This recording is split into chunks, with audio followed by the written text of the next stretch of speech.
امریکہ میں عالمی رہنماؤں کا اجتماع، غزہ پر مسلط اسرائیلی جنگ hot issue. U N general assembly اجلاس کے موقع پر امریکی صدر ڈونلڈ ٹرمپ آج عرب اور مسلم رہنماؤں سے ملاقات کریں گے۔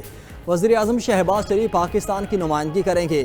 سعودی عرب، متحدہ عرب امارات، قطر، مصر، اردن، ترکیہ اور انڈونیشیا کے رہنما بھی شرکت کریں گے۔ ٹرمپ عرب اور مسلم ممالک کے رہنماؤں کو غزہ میں جنگ کے بعد کی گورننس اور امن سے متعلق تجویز پیش کریں گے۔ میڈیا رپورٹس کے مطابق امریکہ چاہتا ہے عرب اور مسلم ممالک غزہ میں فوج بھیجنے پر آمادہ ہوں تاکہ اسرائیل انخلا کر سکے۔ عرب اور مسلم ممالک فلسطین میں اقتدار کی منتقلی کے عمل اور بحالی کے کاموں کے لیے فنڈنگ بھی کریں۔ ملاقات میں غزہ میں گورننس سے متعلق امور بھی زیر بحث آئیں گے۔ ایک ایسا غزہ جس میں حماس کی مداخلت نہیں ہوگی۔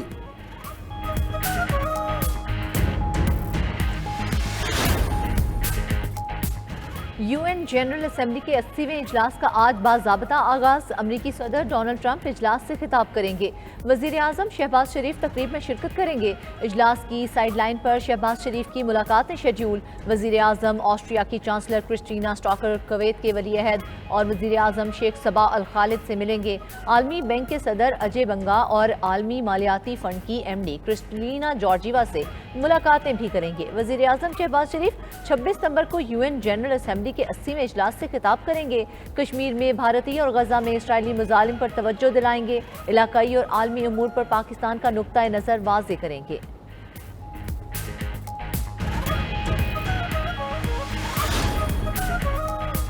نیو یارک میں سعودی عرب اور فرانس کی سربراہی میں فلسطین کانفرنس۔ برطانیہ، آسٹریلیا، کینیڈا اور پرتگال کے بعد فرانس نے بھی فلسطین کو باضابطہ طور پر تسلیم کر لیا۔ بیلجیم، لگزمبرگ، مالٹا، موناکو اور انڈورا نے بھی فلسطین کو بطور ریاست تسلیم کیا۔ پاکستان، سعودی عرب اور فلسطین انتظامیہ کا فرانسیسی صدر کے فیصلے کا خیر مقدم۔ فرانسیسی صدر میکرون نے خطاب میں کہا، وقت آ گیا ہے جنگ، قتل عام اور لوگوں کی ہجرت کو روکا جائے۔ ہر چیز ہمیں مجبور کرتی ہے کہ ہم اسے منطقی انجام تک پہنچائیں۔ امن کے لیے اپنی پوری طاقت استعمال کرنا ہوگی۔ فرانسیسی صدر کا سعودی عرب سے مل کر ڈونر گروپ بنانے کا بھی اعلان۔ امریکہ اور اسرائیل نے عالمی کانفرنس کا بائیکاٹ کیا۔ فرانس میں ایفل ٹاور پر فلسطینی پرچم نصب۔ لندن میں نئے فلسطینی سفارت خانے پر فلسطینی پرچم لہرا دیا گیا۔ برطانیہ میں فلسطینی مشن کے مقام پر نیا سفارت خانہ قائم۔ برطانیہ نے پہلی بار فلسطین کو اپنے سرکاری نقشوں میں شامل کر لیا۔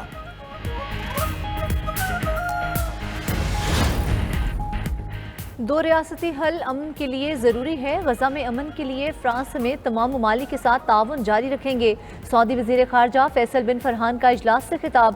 ترک صدر رجب طیب اردوان نے فوری جنگ بندی کا مطالبہ کر دیا۔ سیکرٹری جنرل انتونیو گوتریس نے کہا، فلسطینی ریاست فلسطینیوں کا حق ہے۔ فوری جنگ بندی اور یرغمالیوں کی رہائی کا مطالبہ کرتا ہوں۔ فلسطینی صدر محمود عباس نے ویڈیو لنک خطاب میں غزہ میں مستقل جنگ بندی اور اسرائیلی فورسز کے انخلا کا مطالبہ کر دیا۔ کہا، اسرائیل مذاکرات کی میز پر آئے۔ فلسطینی حکومت میں حماس کا کوئی کردار نہیں ہوگا۔ اسرائیل غیر قانونی آباد کاری اور توسیع بند کرے۔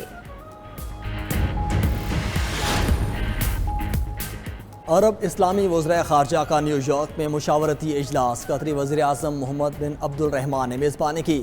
پاکستان، یو اے ای، اردن، مصر، انڈونیشیا، سعودی عرب اور ترکیہ کے وزرائے خارجہ کی شرکت۔ یو این جنرل اسمبلی اجلاس میں مشترکہ مواقف اپنانے پر اتفاق۔ اسحاق ڈار کی دولت مشترکہ کے وزرائے خارجہ اجلاس میں بھی شرکت۔ عالمی مسائل سے نمٹنے کے لیے تعاون کے عزم کا اعادہ کیا۔ ویمن امپاورمنٹ سے متعلق اجلاس سے خطاب میں اسحاق ڈار نے کہا، پاکستان صنفی مساوات پر یقین رکھتا ہے۔ پاکستان میں خواتین ہر شعبے میں اپنا کردار ادا کر رہی ہیں۔ ہمیں محض الفاظ نہیں بلکہ عملی اقدام سے اپنے عزم کو دہرانا ہوگا۔ نائب وزیر اعظم اسحاق ڈار کی شام کے صدر احمد الشرا سے ملاقات۔ باہمی دلچسپی کے امور اور تعلقات میں پیش رفت لانے پر اتفاق۔ ملاقات فلسطین کانفرنس کے موقع پر ہوئی۔ اسحاق ڈار سے کینیڈا کی وزیر خارجہ انیتا آنند کی بھی ملاقات۔ اقتصادی اور تجارتی تعلقات مزید بہتر بنانے پر اتفاق۔ 9 مئی جی ایچ کیو حملہ کیس، بانی پی ٹی آئی کی 2 درخواستیں خارج۔ اے ٹی سی راولپنڈی میں بانی پی ٹی آئی کو واٹس ایپ لنک پر پیش کیا گیا۔ بانی پی ٹی آئی نے 19 ستمبر کی عدالتی کارروائی کی فوٹیج مانگی۔ ٹرائل کے خلاف درخواست پر ہائی کورٹ کے فیصلے کا انتظار کرنے کا مطالبہ کیا۔ دوران سماعت وکیل کی جانب سے وقت دینے کی استدعا عدالت نے مسترد کر دی۔ جج نے کہا، وکلاء صفائی ٹرائل کے لیے سنجیدہ نہیں، صرف وقت ضائع کر رہے ہیں۔ وکیل نے کہا، ملزم اگر اپنے وکیل کو نہیں سن سکتا تو یہ فیئر ٹرائل کیسے ہے؟ بانی پی ٹی آئی کی آواز اور ویڈیو صاف نہ ہونے پر وکلا نے بائیکاٹ کر دیا۔ ادھر اے ٹی سی راولپنڈی میں 26 نومبر احتجاج کا کیس، علیمہ خان 29 نومبر کو بطور ملزمہ طلب۔ پروسیکیوٹر ظہیر عباس شاہ نے کہا علیمہ خان نے کارکنان کو اکسایا اور اشتعال دلایا۔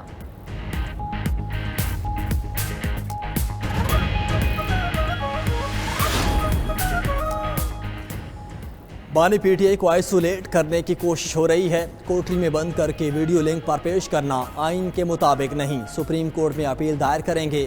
وکیل سلمان اکبر راجہ کی میڈیا سے گفتگو، بولے کوئی وجہ نہیں کہ گواہ اور وکلا عدالت میں حاضر ہوں اور بانی P T I video link پر ہوں، وہ عدالتی کارروائی سے بھی لا علم ہوتے ہیں، ہم ایسے ٹرائل کا حصہ نہیں بن سکتے۔ Lahore high court Rawalpindi bench میں پٹیشن دائر کر دی، امید ہے کہ کل ہماری درخواست سنی جائے گی۔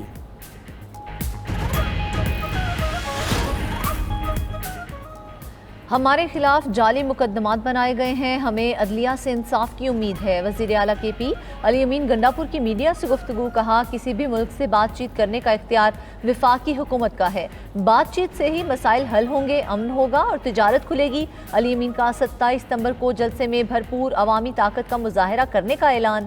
پشاور ہائی کورٹ نے الیکشن کمیشن کو وزیر اعلیٰ خیبر پختونخوا علی امین گنڈاپور کے خلاف کارروائی سے روک دیا۔ الیکشن کمیشن سے 14 دن میں جواب طلب۔ علی امین گنڈاپور کی پی سی ایل سے نام نکالنے کی درخواست پر بھی سماعت، وفاقی حکومت اور دیگر فریقین سے 14 دن میں رپورٹ طلب۔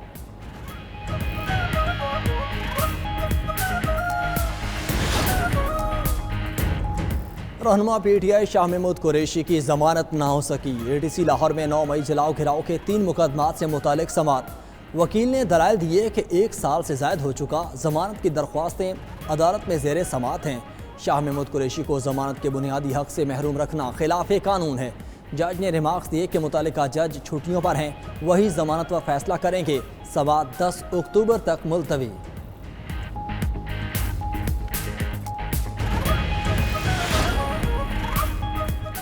آئی ایم ایف کے ساتھ قرض کی اگلی قسط کے لیے مذاکرات، ذرائع کے مطابق عالمی مشن 25 ستمبر سے 8 اکتوبر تک پاکستان کا دورہ کرے گا۔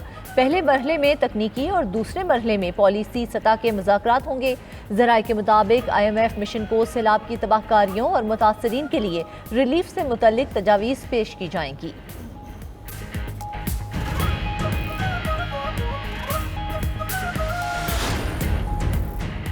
پنجاب حکومت سیلاب متاثرین کی اپنے وسائل سے مدد کر رہی ہے، کسی بیرونی امداد پر انحصار نہیں کیا۔ وزیر اطلاعات عظمہ بخاری کہتی ہیں کہ وزیر اعلیٰ پنجاب اور ان کی ٹیم سیلاب متاثرہ علاقوں میں موجود ہے، ریسکیو اینڈ ریلیف آپریشن تاحال جاری ہے۔ وزیر اعلیٰ نے ریلیف پیکیج کا بھی اعلان کر دیا، معاوضے کی ادائیگی کے لیے کمیٹی تشکیل دے دی گئی۔ سیلاب متاثرہ کسانوں کو کسان کارڈ اور گرین ٹریکٹر اسکیم کے تحت خصوصی رعایت ملے گی۔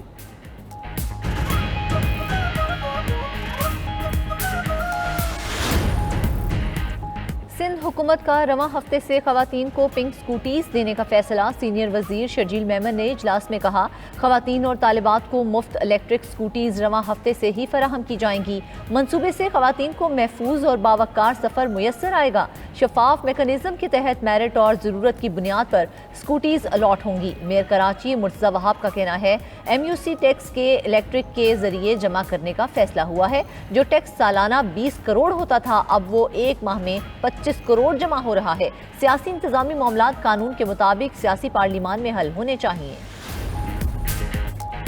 جلال پور پیروالا میں سیلاب سے متاثرہ M5 موٹر وے ٹریفک کے لیے تاحال بند۔ پانی کا دباؤ کم کرنے کے لیے متاثرہ حصوں پر پتھر ڈالنے کا کام جاری۔ لودھرا میں بھی نوراجہ بھٹا زمین دارا بند پر پڑنے والے شگاف کو پر کرنے کے لیے مشینری پہنچا دی گئی۔ ٹرکوں کی مدد سے پتھر اور مٹی ڈالی جا رہی ہے۔ ادھر شجاع آباد میں سیلاب نے کئی بستیوں کو ڈبو دیا۔ موزہ سومن میں اپنے گھر کے ملبے پر بیٹھا کنبہ حکومتی امداد کا منتظر۔ میلسی میں بھی دریا ستلج کے متاثرین اپنے بچوں اور مال مویشیوں کے ساتھ ٹھوکریں کھانے پر مجبور۔ میاں والی میں تھل کینال میں جناب راج کے مقام پر 50 فٹ چوڑا شگاف، میاں والی بنو روڈ پانی میں بہہ گیا۔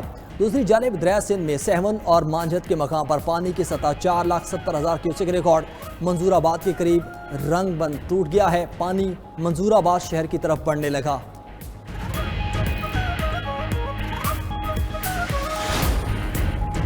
پاکستان میں غربت کی شرح 25.3%، 3 سال میں غربت کی شرح میں 7% اضافہ ہوا۔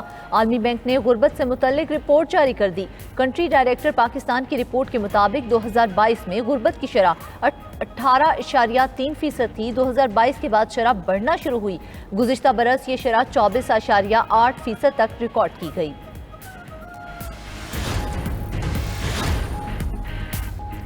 سعودی عرب کے مفتی اعظم شیخ عبدالعزیز بن عبداللہ آل الشیخ انتقال کر گئے۔ مفتی اعظم کی عمر 81 برس تھی۔ کچھ عرصے سے علیل تھے۔ سعودی مفتی اعظم علماء کونسل کے امیر بھی رہے۔ شیخ عبدالعزیز بن عبداللہ آل الشیخ کو سب سے زیادہ خطبہ حج دینے کا اعزاز حاصل ہے۔ مفتی اعظم کی نماز جنازہ آج عصر کے بعد ادا کی جائے گی۔ وزیر اعظم شہباز شریف کا مفتی اعظم شیخ عبدالعزیز کے انتقال پر دکھ کا اظہار۔ سعودی فرمانروا شاہ سلمان، ولی عہد محمد بن سلمان اور عوام سے تعزیت۔ پاکستان پائیدار معاشی استحکام کی جانب گامزن ہے۔ آئی ٹی کا شعبہ تیزی سے آگے بڑھ رہا ہے۔ ترقی کی رفتار برقرار رکھنے کے لیے ہم سب نے مل کر کام کرنا ہے۔ وفاقی وزیر آئی ٹی شزا فاطمہ کا تقریب سے خطاب بولی، آج ملک میں 80 لاکھ خواتین آن لائن کام کر رہی ہیں۔ ہمارا محور ڈیجیٹل پاکستان ہے۔ ڈیجیٹائزیشن سے نظم و نسق میں بہتری اور شفافیت آئے گی۔ کراچی ایکسپو سینٹر میں I T C N Asia 3 روزہ نمائش کا آغاز۔ چین، امریکہ، برطانیہ، ترکی، آذربائیجان، سعودی عرب سمیت دیگر ممالک کے وفود شریک۔ اہم معاہدوں کے ذریعے شعبہ ٹیکنالوجی میں سرمایہ کاری کو فروغ ملے گا۔ سعودی عرب کے 95ویں قومی دن پر شاندار تقریبات، پورا ملک سبز رنگ میں رنگ گیا۔ ہر طرف پرچموں کی بہار۔ رات 12 بجتے ہی آسمان آتش بازی سے رنگین۔ مرکزی تقریب میں طیاروں نے فضائی مارچ پاسٹ کیا۔ فوجیوں کی پریڈ، بائیکرز، گھڑ اور اونٹ سواروں کی بھی شرکت۔ صدر مملکت آصف علی زرداری، وزیر اعظم شہباز شریف کی قومی دن پر سعودی قیادت اور عوام کو مبارکباد۔ پاک سعودیہ دفاعی معاہدے کو دوستی اور اعتماد کا نیا سنگ میل قرار دیا۔ وفاقی وزیر داخلہ محسن نقوی، گورنر سندھ کامران ٹیسوری، وزیر اعلیٰ پنجاب مریم نواز کی بھی مبارکباد۔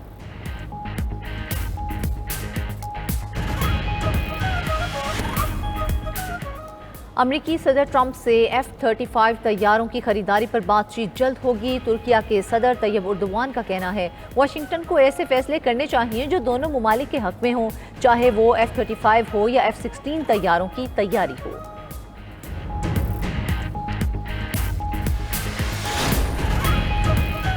سابق فلپائنی صدر پر ماورا عدالت قتل کے الزامات عائد۔ انٹرنیشنل کرمنل کورٹ نے روڈریگو ڈوٹرٹے پر کیس میں الزامات عائد کیے، جن کے تحت بطور میئر اور صدر روڈریگو نے منشیات مخالف مہم میں درجنوں افراد کو ماورا عدالت قتل کیا۔